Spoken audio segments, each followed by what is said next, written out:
안녕하세요. 전문의 김현영입니다. 동안 열풍이 지속이 되면서 남녀노소를 불문하고 건강하고 어려 보이는 외모에 관심이 많으신데요. 오늘 이 시간에는 안면 노화와 주름의 원인과 그 치료법으로 각광을 받고 있는 보톡스에 대해서 알아보도록 하겠습니다. 우선은 가장 큰 원인으로는 끊임없이 노출이 되는 자외선에 의한 피부 손상이 가장 심하게 영향을 미칠 수 있고요. 그 다음으로는 피부 지방의 감소와 피부 근육의 탄력의 소실이 가장 큰 원인입니다. 또 사람은 오랜 세월 동안 얼굴에 다양한 표정을 지으면서 살아가는데 얼굴의 표정을 만드는 근육들은 피부를 끊임없이 접히게 합니다. 그러면 나중에는 표정을 짓지 않고 가만히 있어도 주름이 집니다. 이런 주름은 이마, 미간, 눈 주위, 입술과 입 주변에서 더 두드러집니다. 이 이외에도 피부 조직 탄력성이 떨어지면서 피부가 아래로 늘어지고 노화와 함께 얼굴 뼈와 코 연골 같은 조직이 흡수되어 분량이 줄어들면서 피부가 늘어지게 됩니다. 주름 치료법에는 우선 보톡스라고 불리우는 보툴리늄 톡신 치료법이 가장 대표적입니다. 보툴리늄 톡신은 식중독균에서 분류한 독소인데 주사하면 근육의 힘이 약화되면서 근육이 움직이지 않게 되어 주름을 펴주게 됩니다.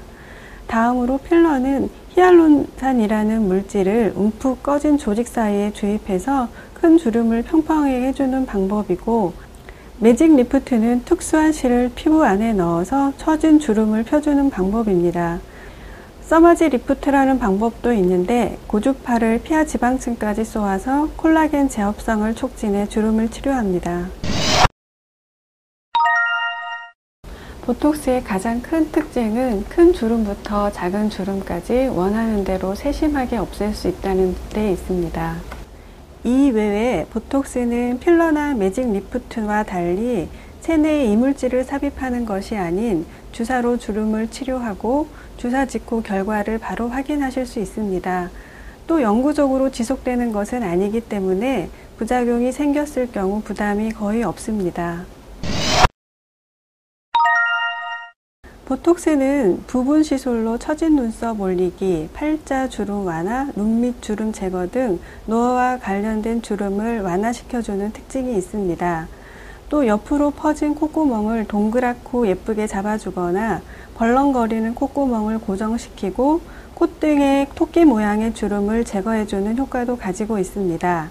이 외에도 뾰족통의 교정, 입술 끝부분 올리기, 피부 트러블 개선 등 성형수술과 비슷한 효과를 가진 시술도 있으며 대상포진 환자가 겪는 신경통을 치료하는 것과 흉터 교정 등 미용 외의 치료 목적으로도 쓸 수 있습니다. 보톡스를 맞다가 보톡스를 그만두면 주름이 더 깊어지신다고 오해하시는 분들이 있는데요. 그거는 그렇지는 않습니다. 보톡스를 맞다가 그만두면 나이에 의해서 점점 주름이 깊어진다고 느껴질 뿐 보톡스에 의한 부작용이나 내성이 생긴 것은 아닙니다. 그러나 여기에서도 또 주의하실 것은 있습니다. 보톡스는 각각의 근육과 피하에 주사했을 때 전체적으로 피부와 근육이 어떻게 변할지를 정확하게 이해하고 디자인해서 시술해야 하기 때문에 전문의에게 시술받지 않는 경우 근육과 피부가 삐뚤어져서 전체적인 얼굴 균형이 어긋날 수 있기 때문입니다. 노화란 아주 자연스러운 현상입니다. 하지만 본인이 어떻게 노력했느냐에 따라서 그 시기가 늦춰질 수도 앞당겨질 수도 있습니다. 앞에서 말씀드린 바와 같이 보톡스는 많은 장점이 있지만 절대 영구적인 방법이 아니라는 것도 기억을 해주십시오.